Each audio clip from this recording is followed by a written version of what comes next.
Samantala, kaugnay sa mga reklamong plunder, malversation at graft na inihain sa ombudsman laban kay Vice President Sara Duterte, kausapin natin si dating Senador Antonio Trillanes IV. Magandang umaga at welcome po sa Balitang Hali. Magandang umaga po sa inyo, kasamang Rafi at sa ating mga listeners. Apo, gaano po katibay at may bago po ba kayong ebidensya na hawak at nitong civil society group kaugnay nga sa kasong inihain nyo laban kay Vice President Sara Duterte sa Office of the Ombudsman? Matibay po ang ating ebidensya at dahil ito po yung mga official documents na nakalap nung Quadcom dun sa House of Representatives. At ito ay mga namin, ito yung mga inattach namin as evidence dito sa aming complaint. In addition, doon sa iba rin naming mga nakuhang mga open source documents, kasama na rito yung affidavit ni Mr. Ramil Madriaga na kung saan ay meron siyang allegations na siya yung tumanggap ng pera, yung confidential fund, at siya yung nagbigay na to sa iba't ibang tao. So solid po ito. At may mga nagbibigay pa po ba ng mga ebidensya sa inyo para magamit sa kaso? Yes po, tuloy-tuloy yung aming pag-research, pag-investigate kasi marami po, marami talagang offenses na nagawa. Specifically, itong yung 2.7 billion pesos na confidential funds na winaldas din ni Sara Duterte when she was mayor of Davao City. Kasi ang nabigyan lang na atensyon yung 650 million pesos na winaldas niya using fictitious names, mga ghost employees.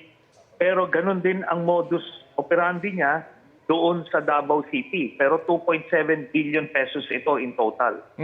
Sa mga sinasabi niyo nagbibigay ng tip pa sa inyo, meron ho bang malapit kay Vice President Sara Duterte?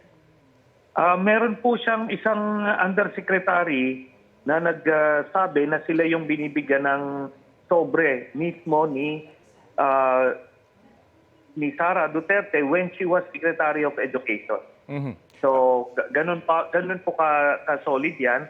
At lahat yan ay nakalap during the Quadcom hearing. Bakit po sa ombudsman at hindi impeachment sa Kamara ang inyo pong inihain?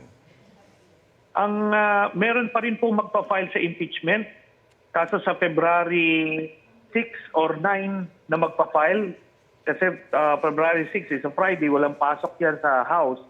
So malamang February 9 na yung filing. Pero ano kasi yan administrative in nature. Ang maximum penalty doon ay matanggal lang sa pwesto. Ito pong final namin sa ombudsman, ito yung may criminal case.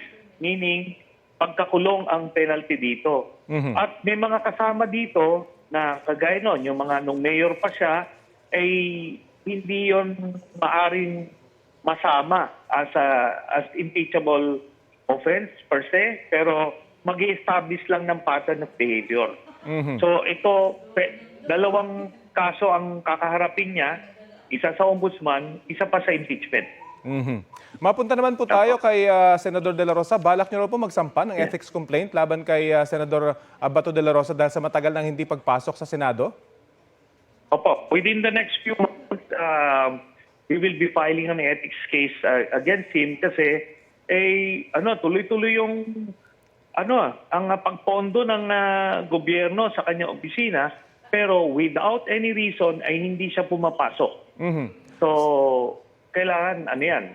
When nangyari yan nung panahon ni Senator Ping Lacson, sinutdown yung opisina niya, inabsorb yung mga empleyado nila ng Senate Secretary. Okay. So, I think, nangyari na po yan. So, binibigyan lang pa natin ng ilang buwan pa para lang, hopefully, magbago isip niya at pumasok. Otherwise, dereliction of duty ito. Pero may ganito na ho bang kahalintulad na kaso na isinampa dyan po sa Senado? Although nabanggit nyo nga si Senator Lacson, nagkusa na ang Senado, tama po ba, doon sa pag-dissolve sa kanyang opisina? Yes. Nung nag-absent si Senator Ping Lacson, dahil hinahabol siya ni GMA, ginawan siya ng kung ano-anong kaso rin. So nagtago din siya. So after 9 months, nag-decide yung Senado to shut down his office. Okay. So, ayaw naman natin paabuti na ng 9 months but may mga nauuna pang mga concerns. So, siguro within the next few months, pa-file din natin itong ethics case na ito. Ano pong latest na impormasyon nyo kaugnay sa paghanap kay Senador De La Rosa at sa kaugnay na kaso ng Duterte Drug War sa ICC? Yan po ay responsibilidad po ng DILG.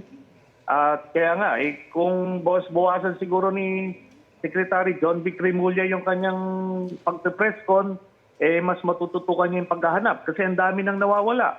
Si Bantag, si Leonardo, ito ngayon, si Bato de la Rosa, tapos si Atong Ang. Ang dami nang nawawala, hindi naman nila nahanap. So I hope they're doing he's doing his job.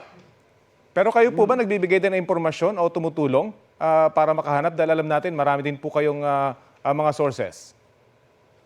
Yes, may nakukuha tayong mga impormasyon, pinapasa natin yung leads, pero alam nyo, sa dami ng contact niya ni De La Rosa, ni Bato dyan sa PNP, tinitip nililik lang nila So, I think ang pinakang effective dito yung signal intelligence para matrack siya kasi he's still communicating with his family.